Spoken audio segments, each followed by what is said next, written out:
Meski Spanyol sukses mengalahkan Argentina dan keluar sebagai juara Piala Dunia 2026, sorotan juga tertuju pada Presiden Amerika Serikat Donald Trump.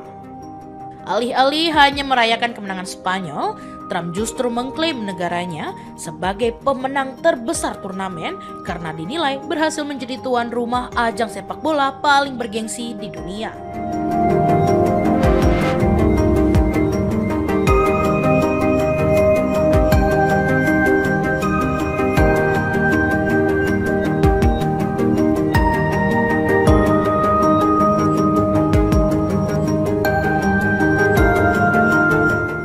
Menurut Trump, penyelenggaraan Piala Dunia 2026 membuktikan Amerika Serikat telah berkembang menjadi salah satu pusat sepak bola dunia. Ia menilai turnamen yang digelar bersama Kanada dan Meksiko berhasil menyatukan jutaan penggemar dari berbagai negara, sekaligus menunjukkan kemampuan Amerika Serikat menggelar ajang olahraga berskala global.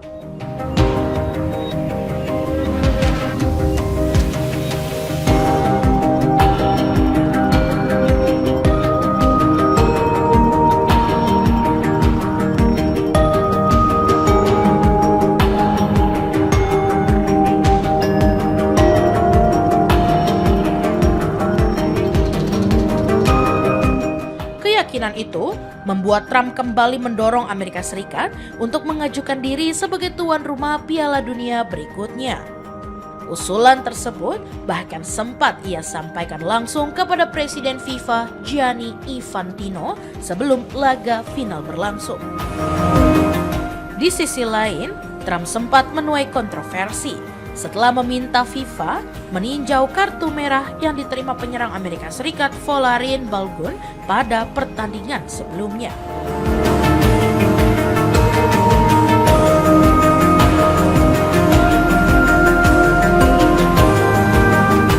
Meski kartu itu akhirnya dibatalkan, keputusan tersebut memicu spekulasi adanya campur tangan tuan rumah terhadap otoritas FIFA. Bagi Washington, suksesnya Piala Dunia 2026 menjadi modal penting menjelang dua agenda olahraga dunia berikutnya, yakni Olimpiade Musim Panas 2028 di Los Angeles dan Olimpiade Musim Dingin 2034 di Salt Lake City.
Harapan Argentina mempertahankan gelar juara dunia berakhir dengan kericuhan. Tak lama setelah tim Tengo kalah dari Spanyol di final Piala Dunia 2026, bentrokan pecah di Buenos Aires ketika sejumlah supporter melempari polisi dengan batu dan botol.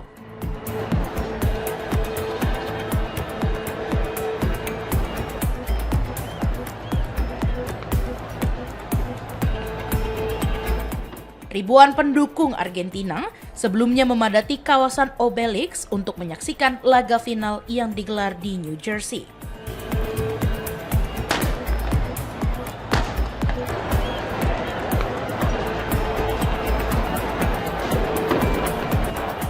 Mereka berharap Lionel Messi dan rekan-rekannya kembali mengangkat trofi. Namun, harapan itu pupus setelah Spanyol keluar sebagai juara dengan kemenangan 1-0.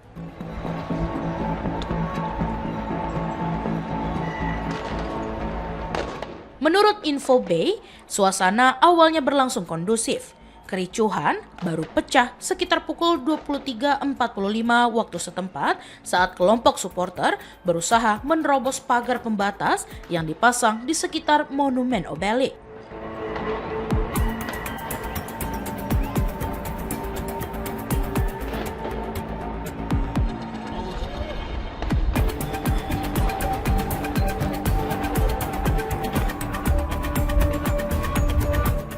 Aksi tersebut memicu bentrokan dengan aparat. Massa kemudian melempari polisi menggunakan batu, botol kaca, dan berbagai benda lainnya.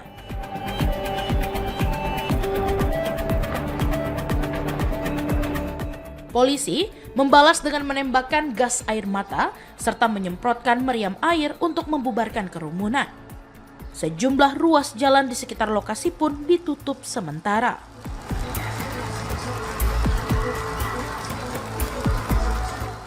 Sedikitnya 15 orang dilaporkan ditangkap. Beberapa warga juga mengalami luka-luka, meski hingga kini belum ada rincian resmi mengenai kondisi mereka.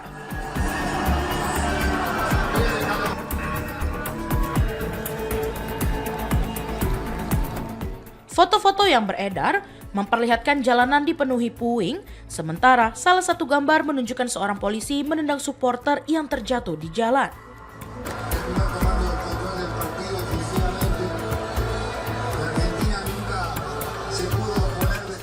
Kericuhan juga terjadi di stadion setelah pertandingan berakhir. Mengutip Daily Star, gelandang Argentina Leandro Paredes menerima kartu merah usai terlibat bentrokan dengan pemain Spanyol Eric Garcia.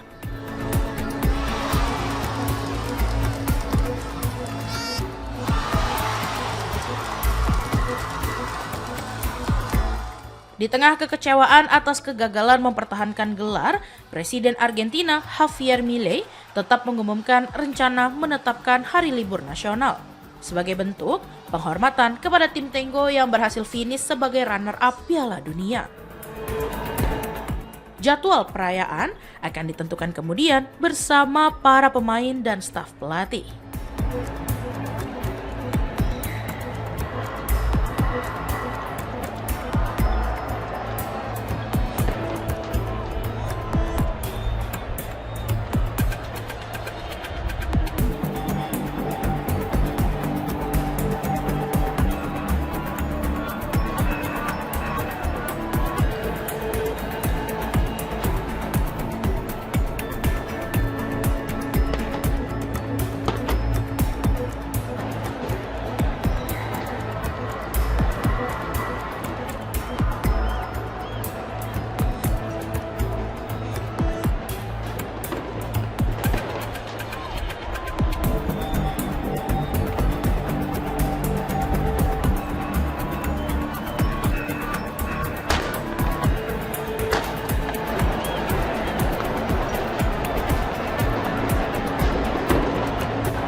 Presiden Amerika Serikat Donald Trump resmi menaikkan tarif bea masuk hingga 50% untuk berbagai produk impor asal Kanada.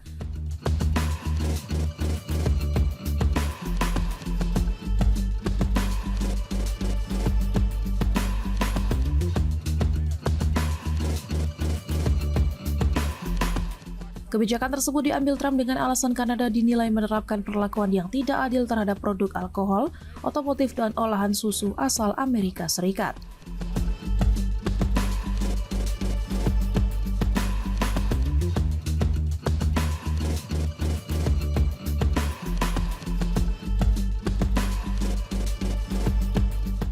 Tarif baru itu dijadwalkan mulai berlaku dalam 30 hari dan akan berdampak pada berbagai komoditas ekspor Kanada ke pasar Amerika Serikat.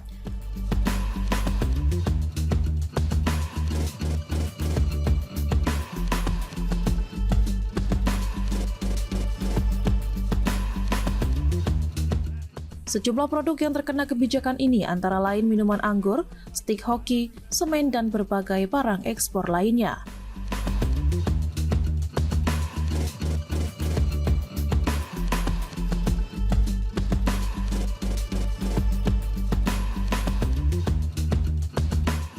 Trump menggunakan pasal 338 Undang-Undang Tarif 1930 yang memberi kewenangan mengambil tindakan terhadap negara yang dianggap merugikan perdagangan Amerika Serikat.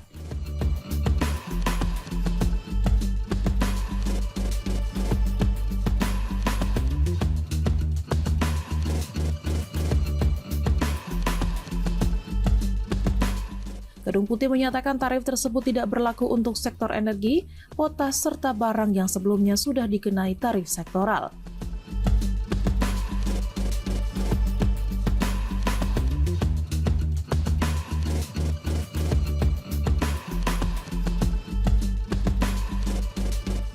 Namun kebijakan ini tetap akan menyasar sejumlah produk yang sebenarnya mendapat perlindungan dalam perjanjian dagang bebas USMCA.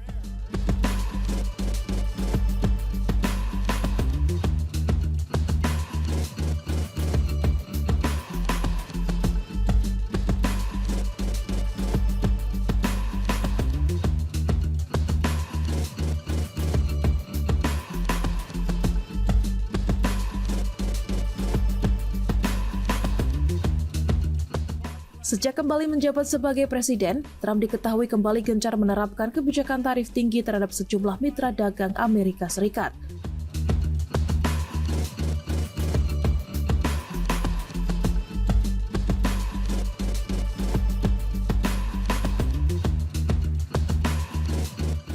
Langkah terbaru itu diperkirakan akan memperburuk hubungan dagang dan diplomatik antara Amerika Serikat dengan Kanada dalam waktu dekat.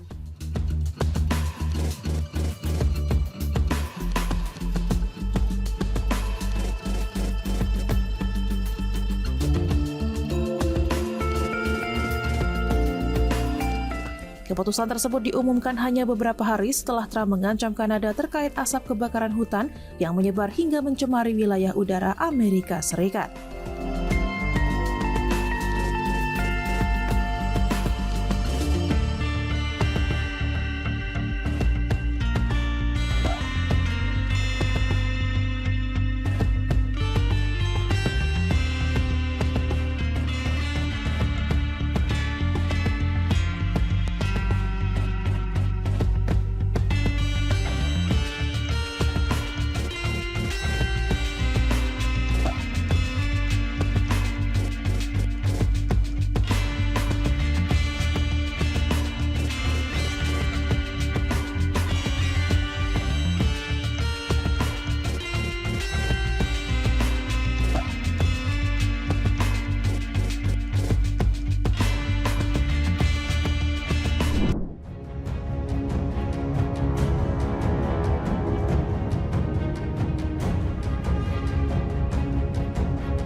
Presiden Amerika Serikat Donald Trump mengancam akan membalas Iran habis-habisan jika ada lagi prajurit Amerika Serikat yang tewas.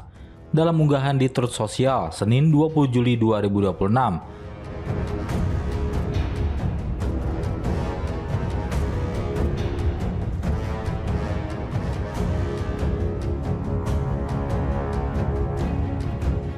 Trump menyatakan telah memerintahkan seluruh pemimpin militer, termasuk Menteri Pertahanan Pete Hegseth, untuk mengambil tindakan tegas terhadap Iran jika ada lagi tentara Amerika Serikat yang tewas di Timur Tengah.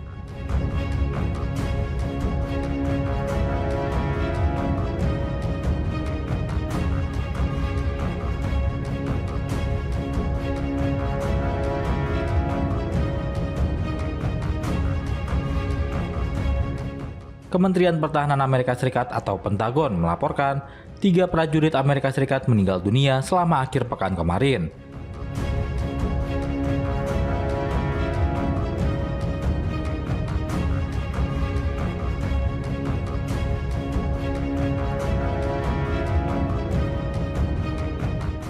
Dua prajurit tewas di pangkalan militer Amerika Serikat di Yordania dan 1 tentara tewas di utara Irak.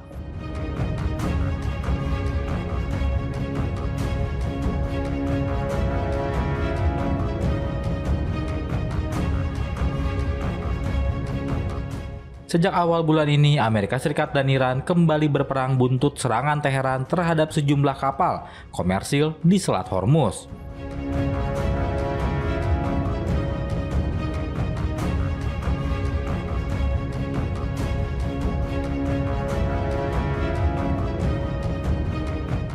Serangan Amerika Serikat pun mayoritas menyasar wilayah pesisir Iran.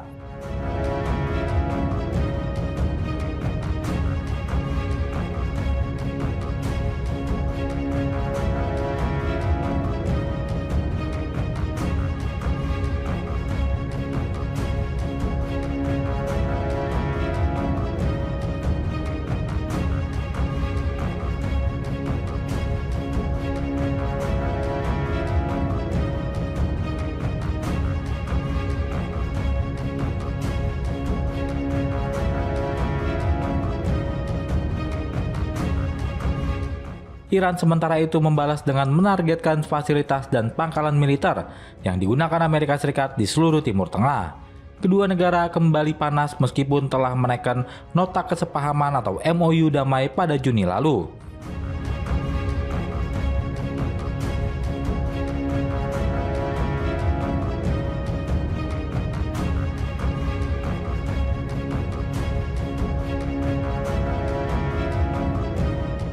Berdasarkan MOU, Amerika Serikat dan Iran mesti menghentikan sementara peperangan dan melanjutkan dialog guna mencapai perjanjian akhir untuk perdamaian jangka panjang.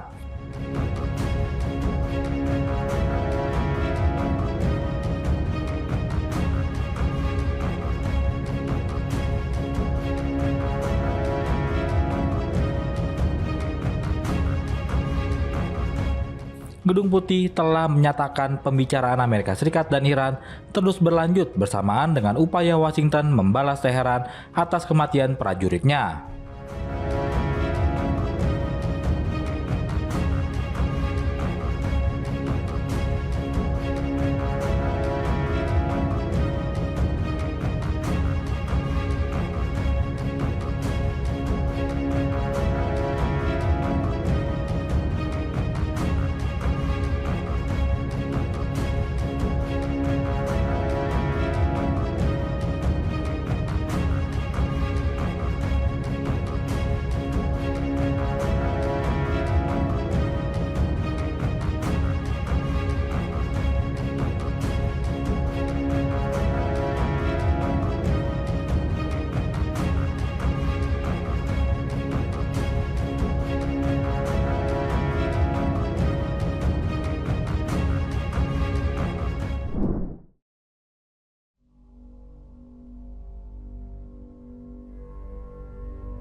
Dinas Keamanan Federal Rusia (FSB) merilis rekaman operasi perburuan operator drone dan kelompok sabotase Ukraina di wilayah Konstantinovka, Donetsk.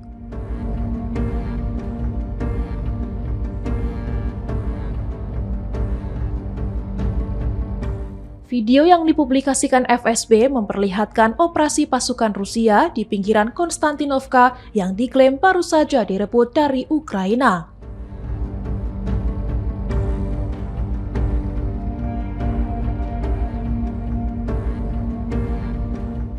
Dalam operasi tersebut, pasukan Rusia disebut terus menyisir wilayah kota untuk memburu kelompok sabotase yang diduga masih bersembunyi.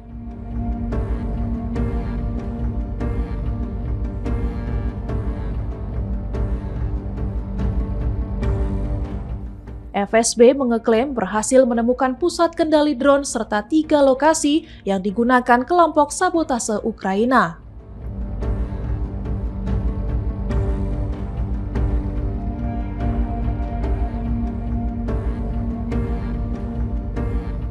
Rusia menyebut sedikitnya 10 militan Ukraina tewas dalam serangan menggunakan drone FPV selama operasi tersebut.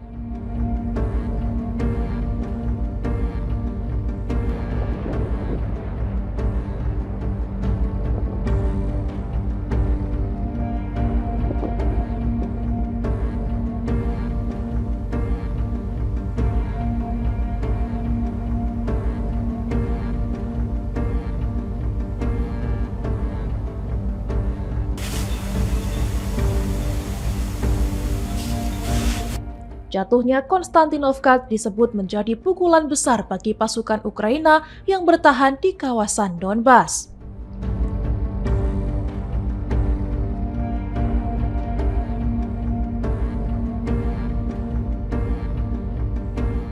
Kota itu merupakan bagian dari kawasan pertahanan Slaviansk-Kramatorsk yang telah diperkuat Ukraina sejak konflik Donbas dimulai pada 2014.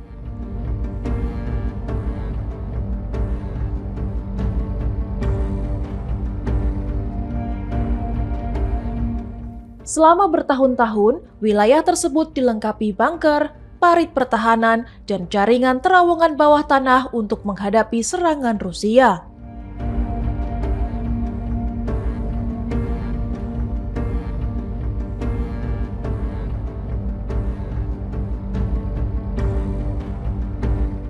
Pasukan Rusia kini diklaim terus bergerak ke arah barat laut menuju Druzhkovka yang berada di antara Konstantinovka dan Kramatorsk.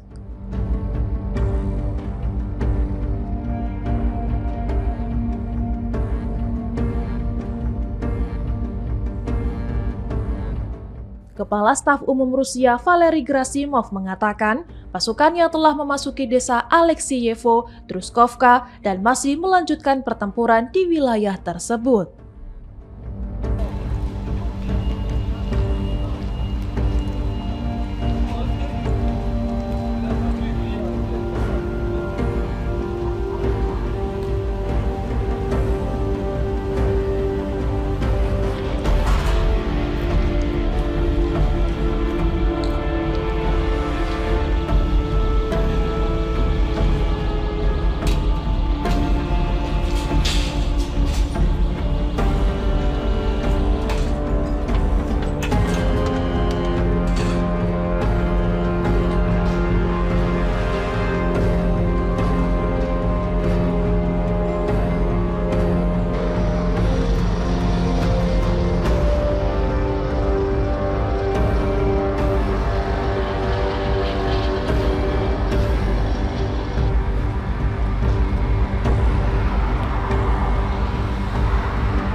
Presiden Amerika Serikat Donald Trump mengancam akan membalas Iran jika kembali ada prajurit Amerika Serikat yang tewas dalam konflik di Timur Tengah.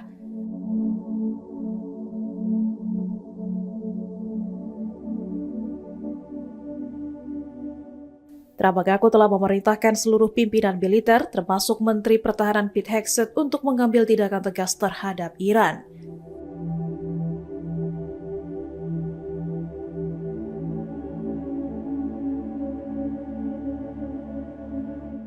Menurut Trump, setiap kematian tentara Amerika akan dibalas dengan serangan yang jauh lebih besar terhadap Iran.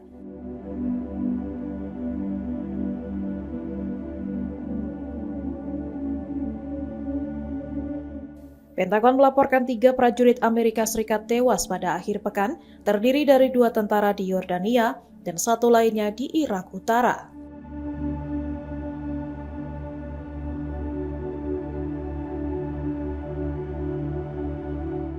Ketegangan kembali meningkat setelah Amerika Serikat dan Iran saling melancarkan serangan sejak awal bulan ini.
Konflik dipicu serangan terhadap sejumlah kapal komersial di Selat Hormuz yang kemudian dibalas oleh militer Amerika Serikat.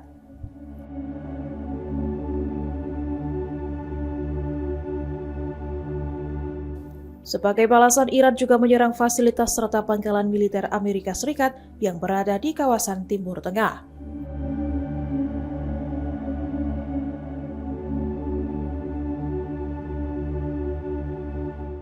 Padahal kedua negara sebelumnya telah menandatangani nota kesepahaman damai pada Juni untuk menghentikan sementara konflik.